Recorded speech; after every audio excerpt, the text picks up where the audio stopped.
안녕하세요. 저는 나타샤라고 해요. 러시아 시베리아의 작은 마을 이르쿠츠크에서 태어나고 자랐어요. 아마 저희 마을을 본 적은 없으실 거예요. 겨울이면 온 세상이 눈으로 덮이고 모든 게 고요해지곤 하는 곳이거든요. 그런 곳에서의 삶은 특별히 다이내믹하지 않아요. 대부분의 사람들이 부모님의 직업을 이어받고 평생을 한 곳에서 살죠. 저희 집도 평범했어요. 아빠는 제과 공장에서 일하셨고, 엄마는 작은 꽃집을 운영하셨어요. 늘 성실하고 열심히 사셨지만, 특별히 꿈을 얘기하는 분들은 아니셨어요. 그런데 저는 어릴 때부터 어딘가 조금 달랐던 것 같아요. 남들처럼 평범하게 살고 싶다는 생각이 들지 않았거든요. 물론 그걸 어릴 땐 꿈이 크다는 식으로 표현할 줄도 몰랐죠. 그냥 이런 동네를 벗어나 다른 세상을 보고 싶다는 막연한 갈증이 있었어요. 하지만 그걸 어떻게 이룰 수 있는지는 전혀 알지 못했죠.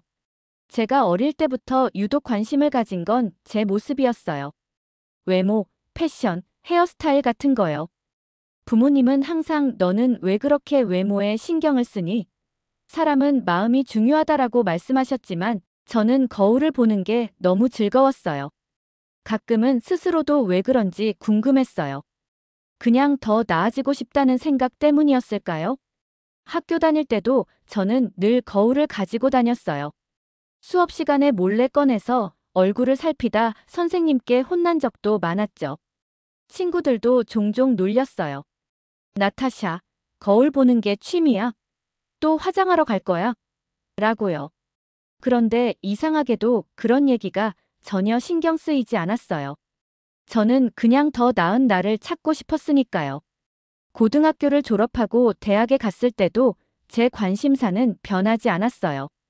공부는 그저 해야 하니까 했고, 제가 정말 좋아하는 게 뭔지 모르겠다는 답답함이 항상 가슴 한쪽에 남아 있었죠. 그러다 대학을 졸업하고 첫 직장을 구했어요. 의류 매장에서 일했는데 이게 제 스타일과 관련된 일이라면 재미있을 줄 알았어요.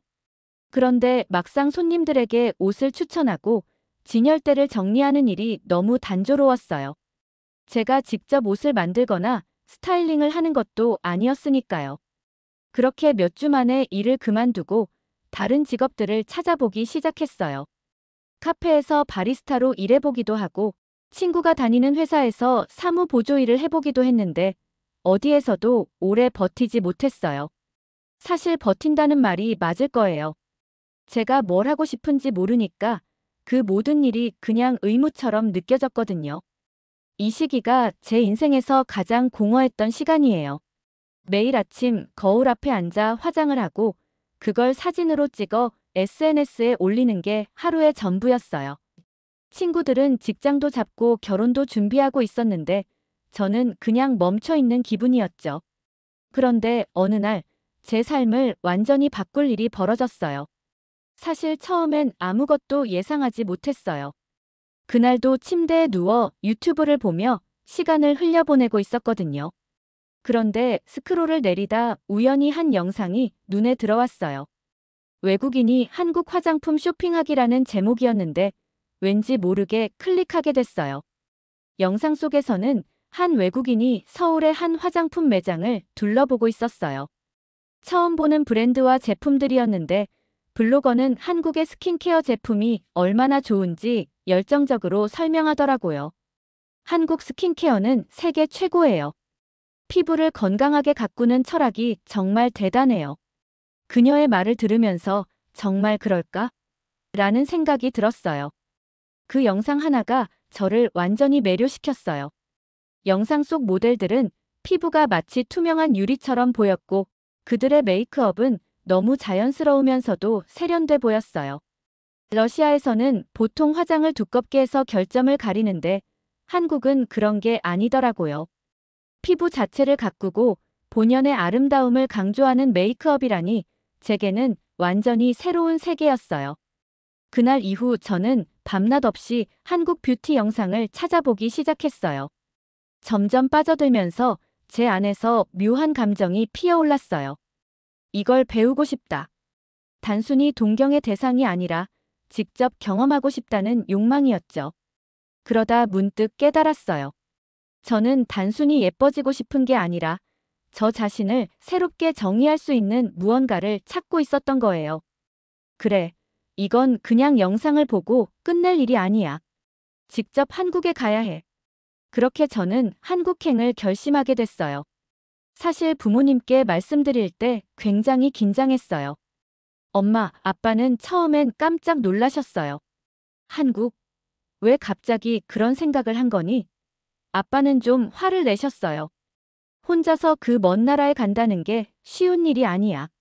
언어도 모르고 내가 거기서 뭘 할 수 있을지 알기나 해. 하지만 저는 끝까지 설득했어요. 저도 잘 모르겠어요.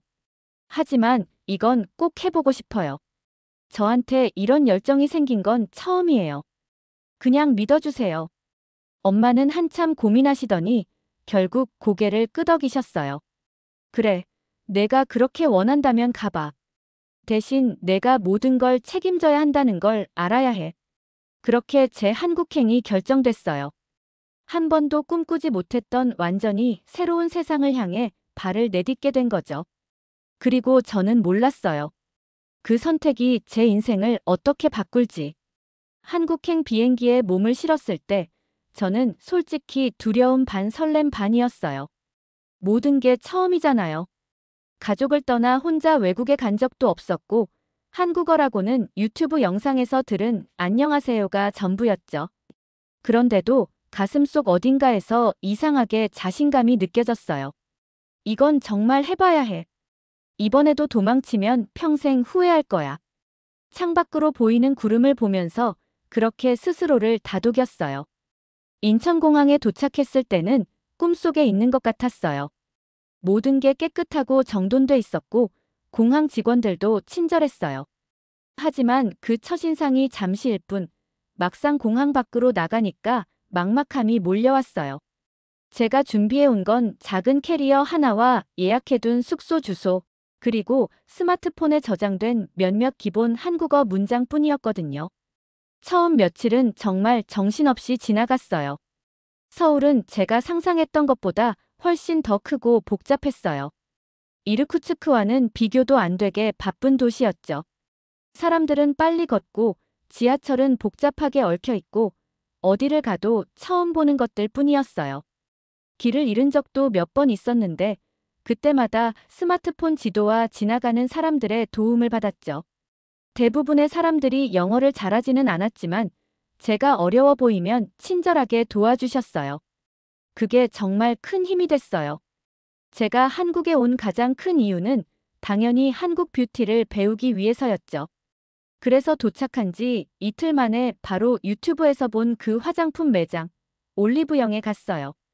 매장에 들어서는 순간 저는 압도됐어요. 이건 그냥 화장품 가게가 아니라 마치 뷰티 천국 같았어요. 제품들이 깔끔하게 정리돼 있었고 색깔도 너무 예쁘고 다들 새로워 보였어요. 러시아에서는 화장품을 사려면 보통 유리 진열장 너머로 제품을 봐야 하고 테스트하려면 직원에게 허락을 받아야 하잖아요. 그런데 여기는 모든 제품을 마음껏 테스트해 볼 수 있더라고요. 토너, 세럼, 크림 같은 걸 손등에 발라보고 냄새를 맡으면서 이것저것 구경하는 시간이 너무 즐거웠어요. 직원분이 다가와서 피부 타입이 어떻게 되세요? 라고 물었을 때는 순간 얼어붙었어요. 제가 평생 한 번도 제 피부 타입에 대해 진지하게 생각해 본 적이 없었거든요. 그 직원분이 친절하게 여러 제품을 추천해 주셨어요. 이건 속건조를 잡아주는 제품이에요. 피부 장벽을 강화하는데도 좋아요. 속건조, 피부 장벽, 이런 단어들을 처음 들어봤어요. 그저 트러블이 나면 가리는 게 전부라고 생각했는데 한국에서는 피부를 건강하게 가꾸는 게 중심이라니 정말 신기했어요. 올리브영을 나와 숙소로 돌아가는 길에 계속 생각했어요. 이 사람들은 왜 이렇게 피부에 진심일까? 나도 이런 걸 배우고 싶다. 그날 밤 저는 인터넷에서 한국의 메이크업 학원을 검색하기 시작했어요. 그리고 며칠 후 학원을 몇 군데 방문해서 상담을 받았죠. 상담을 받으면서 확신했어요. 여기라면 내가 꿈을 이룰 수 있겠다. 학원 등록을 끝내고 첫 수업 날이 다가왔어요. 아침부터 떨려서 밥도 제대로 못 먹었어요. 수업이 시작되자 강사님께서 이렇게 말씀하시더라고요. 메이크업은 단순히 외모를 꾸미는 게 아닙니다. 사람의 자신감을 키우고 그들의 아름다움을 발견하도록 돕는 일이죠. 그 말을 듣는 순간 저는 머리를 한 대 얻어맞은 기분이었어요. 그래, 이게 내가 한국에 온 이유야.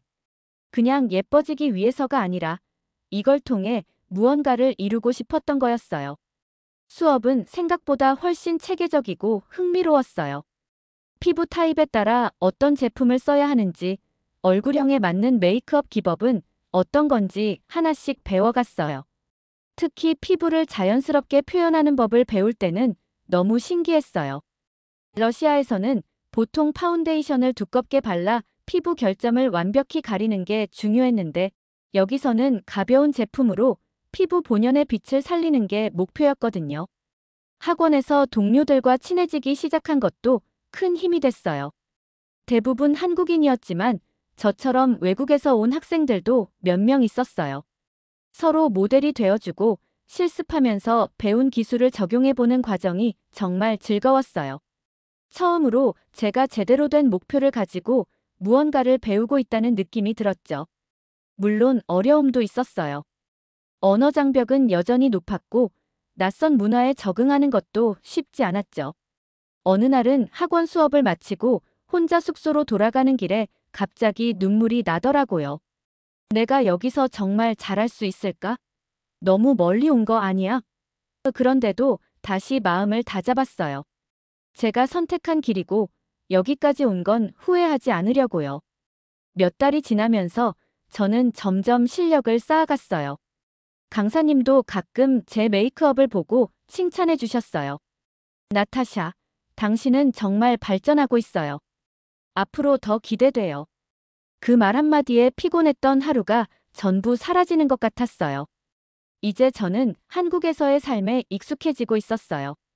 화장품 매장을 들러 새로운 제품을 테스트하고 학원에서 배운 걸 실습하는 게 일상이 됐죠. 그때는 몰랐어요. 이 모든 과정이 나중에 저를 완전히 바꿔놓을 거라는 걸. 한국에서의 생활이 어느 정도 익숙해질 무렵 학원에서의 수업도 점점 깊어지고 있었어요. 초반에는 피부 타입에 따른 기초 스킨케어 방법부터 배웠는데 갈수록 색조 메이크업, 얼굴형 보정, 그리고 트렌드에 따른 메이크업 스타일링 같은 심화 과정으로 넘어갔죠.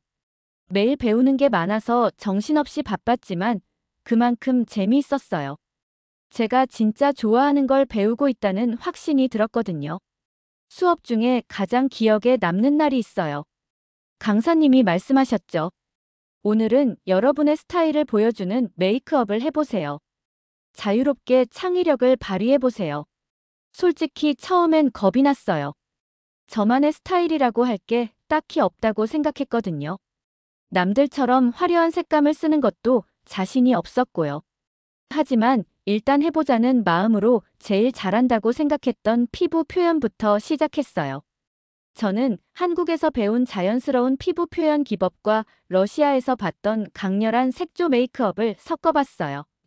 피부는 투명하고 가볍게, 하지만 아이섀도우와 립 컬러는 대담하게 표현했죠. 작업을 마친 후 제 메이크업을 본 강사님이 미소를 지으며 말씀하셨어요. 나타샤, 이건 당신만의 스타일이에요. 러시아의 강렬함과 한국의 섬세함이 조화를 이뤘네요. 그 칭찬이 얼마나 기뻤는지 몰라요. 처음으로 제 안에 잠재된 뭔가를 발견한 느낌이었어요.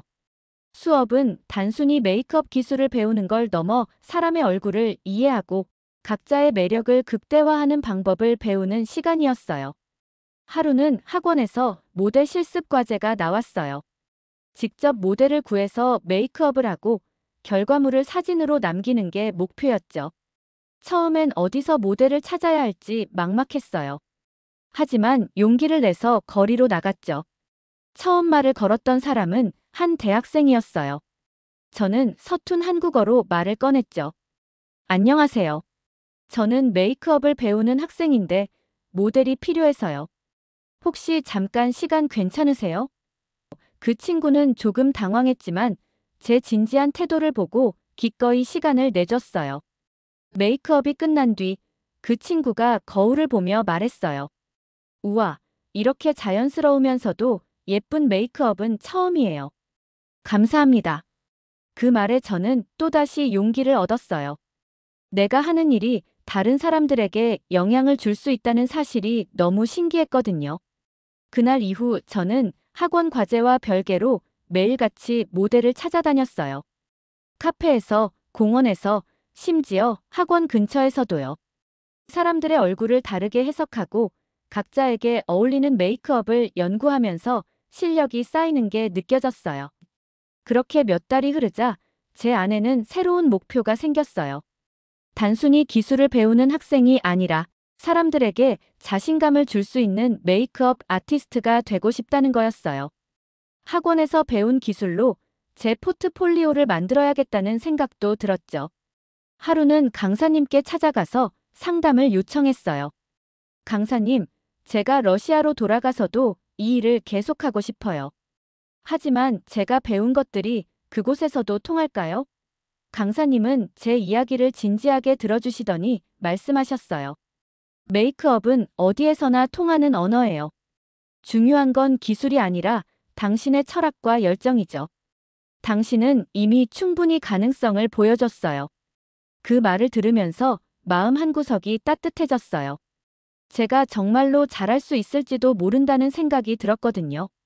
그날 밤, 저는 SNS에 제 첫 번째 메이크업 사진을 올렸어요. 사진 아래에는 이렇게 썼어요.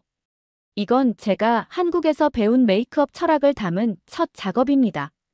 메이크업은 단순히 외모를 꾸미는 게 아니라 당신의 자신감을 끌어내는 과정입니다. 반응은 생각보다 좋았어요.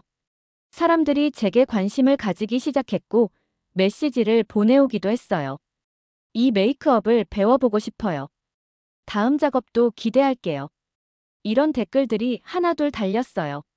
물론 모든 게 순탄하진 않았어요. 혼자 외국에서 지내는 게 쉬운 일이 아니잖아요. 언어는 여전히 어렵고 문화도 낯설었죠.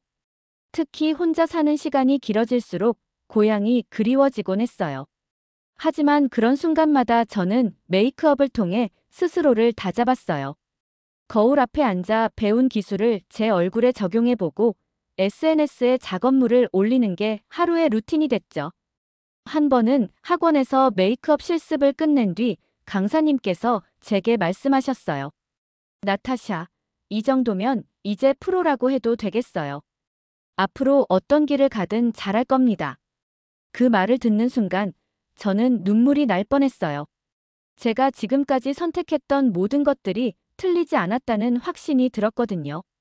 이제 한국에서의 시간이 점점 익숙해지면서 제 꿈도 점점 더 구체화되고 있었어요.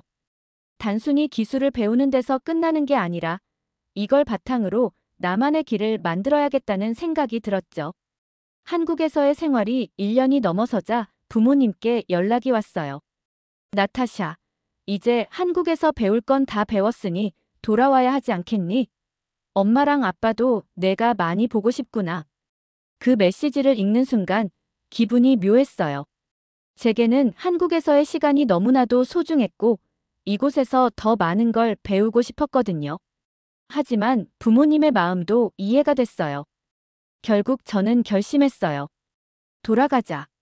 대신 그냥 돌아가는 게 아니라 한국에서 배운 걸로 나만의 꿈을 이루는 시작을 하자. 러시아로 돌아오는 비행기 안에서 저는 여러 가지 생각에 잠겼어요. 한국에서 배운 스킨케어와 메이크업 기술, 그리고 자연스러움을 강조하는 철학을 러시아에서도 통할 수 있게 어떻게 적용할지 고민했죠. 돌아오자마자 저는 바로 계획을 세우기 시작했어요. 첫 번째로 한 일은 SNS에 포트폴리오를 꾸준히 올리는 것이었어요. 한국에서 찍어둔 메이크업 사진들과 새로운 작업물을 하나씩 올렸죠. 단순히 메이크업 사진만 올리는 게 아니라 짧은 글로 한국에서 배운 철학과 뷰티 팁도 공유했어요. 메이크업은 자신감을 키우는 과정입니다. 피부의 건강함이 메이크업의 가장 중요한 기초입니다. 이런 메시지가 점점 많은 사람들에게 공감을 얻기 시작했어요. 두 번째로는 작은 공간을 빌려 나만의 메이크업 샵을 준비했어요. 처음에는 돈이 많지 않아서 공간도 작고 장비도 부족했지만 필요한 건 꾸준히 채워나가기로 했어요. 샵 인테리어도 한국의 뷰티 매장에서 본 깔끔하고 따뜻한 느낌을 참고했죠. 이 공간에서 사람들이 자신감을 얻어갔으면 좋겠다. 그게 제 목표였어요. 샵을 연 첫날, 긴장해서 손이 떨렸어요.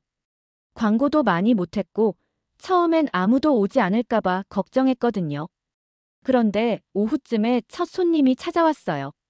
30대 초반쯤 되어 보이는 여성분이었는데 결혼식에 참석해야 한다며 메이크업을 부탁했어요.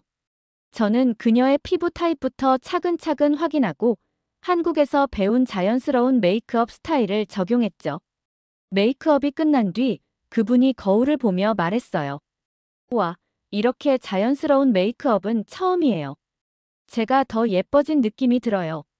정말 감사합니다. 그 말을 듣는 순간 그동안의 노력이 보상받는 기분이었어요. 그날 이후로 손님이 하나둘 늘기 시작했어요. 처음에는 하루에 한두 명이 오면 다행이었는데 시간이 지나면서 점점 더 많은 사람들이 찾아왔죠. 특히 한 손님이 저를 인스타그램에 소개하면서 더 많은 관심을 받게 됐어요. 그러던 어느 날 한 여성이 예약 없이 샵을 찾아왔어요. 긴 머리에 선글라스를 쓰고 있어서 처음엔 그냥 평범한 손님인 줄 알았어요. 그런데 그녀는 메이크업을 받는 동안 한국 스킨케어와 메이크업 철학에 대해 깊은 관심을 보이며 계속 질문했어요. 한국에선 정말 스킨케어 단계가 10단계나 돼요? 자연스러운 피부 표현은 어떤 제품을 써야 할까요? 그녀에게 메이크업을 해준 뒤 선글라스를 살짝 내리며 밝게 웃는 걸 보고 깜짝 놀랐어요. 그녀는 SNS에서 유명한 뷰티 인플루언서 엘레나 조브였어요. 저는 그때까지 그녀를 직접 본 적은 없었지만 그녀의 이름은 익히 알고 있었죠. 며칠 뒤 엘레나가 자신의 SNS에 저희 샵과 메이크업 경험을 소개했어요. 러시아에서도 이렇게 자연스럽고 세련된 한국식 메이크업을 받을 수 있다니 놀랍네요. 나타샤는 정말 특별한 감각을 가지고 있어요. 그 게시물이 올라간 뒤 샵은 완전히 바빠졌어요. 예약 문의가 끊이지 않았고 손님 중에는 지역 셀럽들도 있었어요. 어느 날 부모님이 샵을 방문하셨어요. 예약 스케줄로 가득 찬 달력을 보며 아빠는 놀란 듯 말씀하셨죠.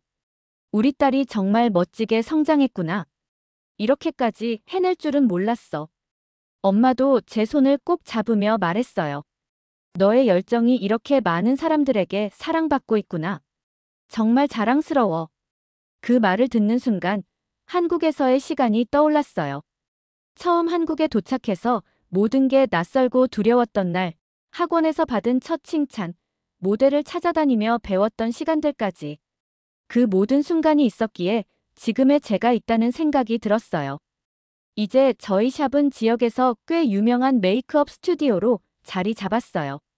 하지만 저는 아직도 배울 게 많다고 생각해요. 한국에서 배웠던 것처럼 사람들에게 자신감을 줄 수 있는 메이크업을 계속 연구하고 싶어요. 언젠가 다시 한국으로 돌아가 새로운 걸 배우고 경험하고 싶다는 열망도 남아있고요. 메이크업은 단순히 외모를 바꾸는 기술이 아니에요. 그것은 사람의 내면을 드러내고 그들이 가진 매력을 발견하게 해주는 힘이에요. 한국에서 배운 이 철학은 앞으로도 제 일을 이끌어갈 가장 중요한 원동력이 될 거예요. 한국, 정말 고마워요. 당신 덕분에 제 인생이 이렇게 바뀌었어요. 오늘의 이야기는 여기까지입니다. 오늘의 사연이 마음에 드셨다면 구독과 좋아요 부탁드리겠습니다. 구독과 좋아요는 영상 제작에 큰 힘이 됩니다. 끝까지 들어주셔서 감사합니다. 더 좋은 사연으로 여러분을 찾아오겠습니다. 감사합니다.